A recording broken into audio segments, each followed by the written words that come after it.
kaching hona bang thani dung an rung me kabuchia lam li chithan sinang one kaching hona bang thani dung an rung me kabuchia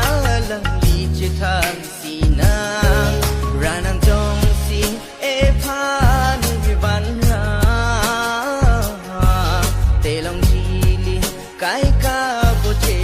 apang ranam jong si e phan van ra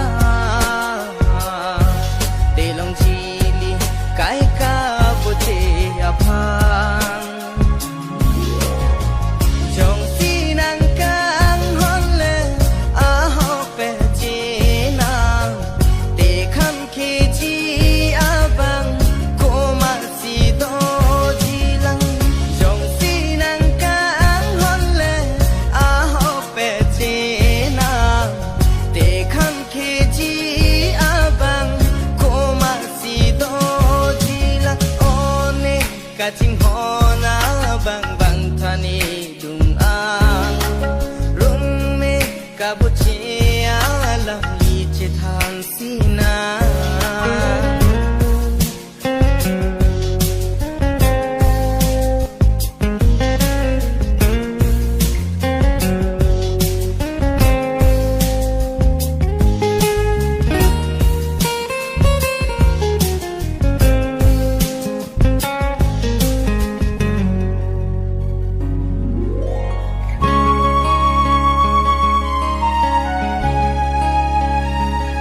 nang cho chak nang ne phan ne ke nang haji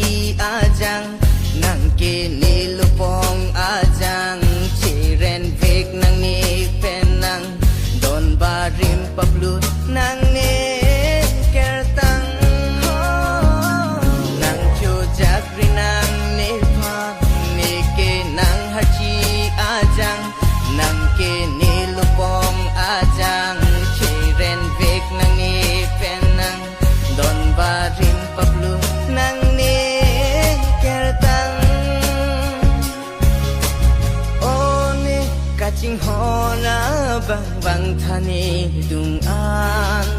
rung me kabuchia lam li chithan sinang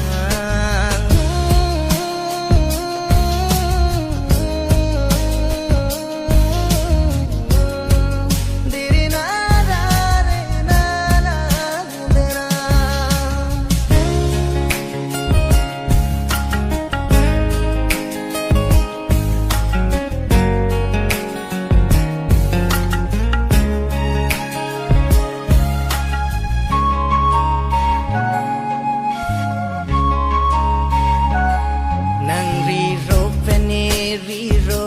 charnam ta chidon sarlo nang peni chiren cholo don barim tablut plelo ada masar kang thur chotlo nang ri ro pene ri ro charnam ta chidon sarlo nang peni chiren cholo don barim tablut plelo ada masar kang thur chotlo one kaching hona bang thani dung ang rung me kabuchia lam li chithan sina